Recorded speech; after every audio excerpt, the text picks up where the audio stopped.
Today I'm going to be showing you how to effectively set up your new or even your old, because a lot of people haven't done this, monitor, gaming monitor, whatever monitor it is. I know this title says 144 Hz most likely, or 240 Hz. It may not say that, but this goes for any refresh rate, but particularly 144 Hz, 240 Hz, and even 360 Hz. So of course, we are going to get straight into this. If it helps, drop a like, subscribe, all the good stuff. But I do want to explain initially the importance of correctly configuring your monitor, especially your new gaming monitor. Now, the most obvious is you want to get the best gaming experience possible. You know, a poorly configured monitor will lead to bad visuals, motion blur, and eye strain, which is, you know, going to affect all areas of your life, not just the game, but physically, you know, health-wise. And I'm telling you, every pro has their monitor, like, configured. Like, even in some cases, you could argue it is optimized. And I guess, you know, we'll kind of be doing that today. This will actually increase performances in some areas, not just in terms of, oh, I'm playing better at the game, but you will get less input lag. You will reduce the latency on your monitor. But to dive deeper into that, you're going to get the maximum refresh rate, which you think you're probably getting. But if you haven't done this yet, you haven't. But if you haven't done this yet, you're not. And additionally, we'll also be busting the myth of G-Sync and FreeSync or even V-Sync, and how in most cases, they're actually not good to use. So now that's out of the way, firstly, tip number one, which actually might be one of the most important things, is to have the proper cable. Now, for some of you, your monitor may have came with a cable, not just, you know, like a plug-in power cable. I'm talking the cable that goes from your monitor to your PC. Now, although that is very handy, sometimes they actually provide the wrong cable, like a cable that doesn't even support the refresh rate, to kind of cheap out, if that makes sense. And I do think this is incredibly problematic. Some of the bigger like monitor brands like Acer and I don't know, maybe Alienware, they most likely haven't done this, and you may be good to go. But just double check, make sure you have a cable with high enough bandwidth and data transfer rates,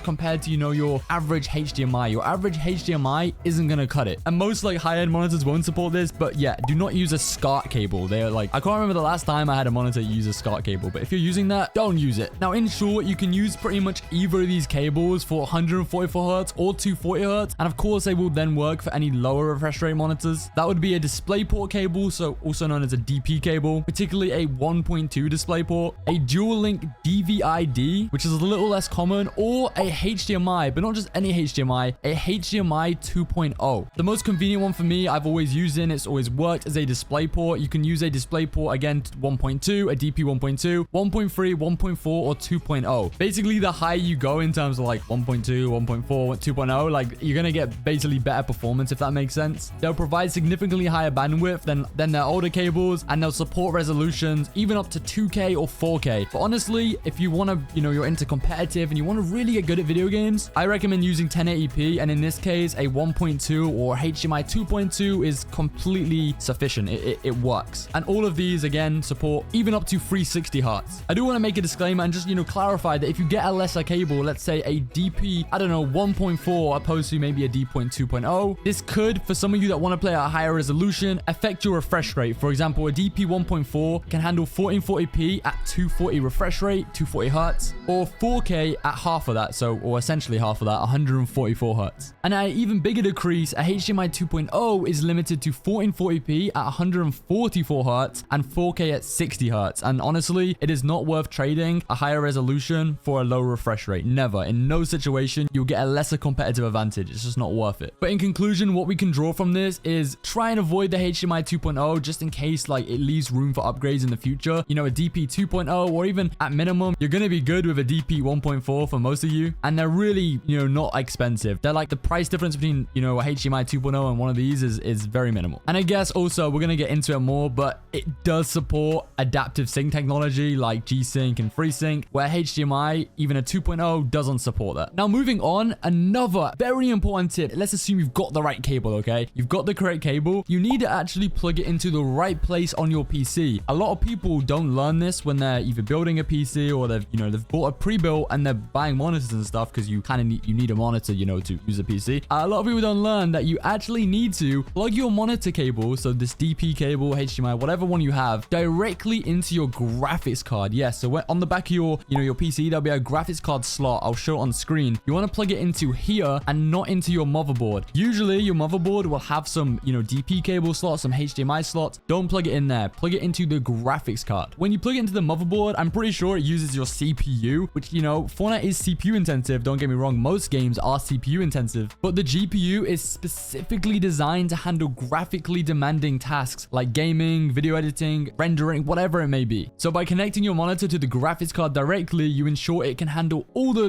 graphical processing, and this in turn maximizes performance. It would also give you access to some like GPU specific features. If you're on a higher end PC, an RTX card, you can get ray tracing, DLSS, and as previously mentioned, if you want to use them, again, stick to the end to learn more about it, but adaptive sync technologies like G-Sync and V-Sync or FreeSync, which is AMD actually, which you cannot use if you have it plugged into the monitor. It has to be in the graphics card to get those benefits. And there's also multiple other graphics card or related benefits that you'll get through having it in the graphics card. Your graphics card is meant for your display, for managing those graphics. And in some cases, if your motherboard's, on the lower end and it's trying to use integrated graphics, your dedicated GPU, so plug it into there, will actually give you higher resolutions and access to higher refresh rates, which maybe you didn't have before. And also, last thing, touching back on that point of, Fortnite CPU intensive, of, why would you not want your monitor in your CPU? It actually increases CPU load. So having it on the GPU, this does the opposite. It reduces the CPU load and it gives your game more room to, manage those resources and focus on what it needs to focus on. And last but not least, assuming you have set up everything now, you've got your cable, you've plugged it into the right slot, you want to access your graphics card control panel. So now you want to go into, let's say NVIDIA, it would be the NVIDIA control panel. If it doesn't come up here, you can right click your desktop. It should come up here. If it doesn't come up here and you definitely have an NVIDIA graphics card, you can type in Microsoft Store and you can download it from here. Alternatively, if you're on AMD or you maybe Intel, it'll be different, but I think it's AMD Radeon settings or Intel something settings. Similar thing, you can find it for a similar directory, a similar way, and you can basically just mirror these settings and translate them. They're basically all the same. But in here, first of all, under display, you want to go to change resolution. Make sure this right here is set to your native resolution, ideally, and change the refresh rate to the max. I would also scroll down, just an additional thing. Make sure to use the NVIDIA color settings and have this right here to full, or just generally copy this right here. To ensure your refresh rate is fully set, you can also go into your Windows display settings. So just open that out. Scroll down to advanced display, click display adapter properties. And if you click over to monitor, you can also set your refresh rate here. After this, you want to go to adjust desktop size and position. I recommend having your scaling mode set to no scaling and performing scaling on your display if this is an option. Some monitors do not have a display scaler, and in that case, you unfortunately need to use GPU, but there are actually,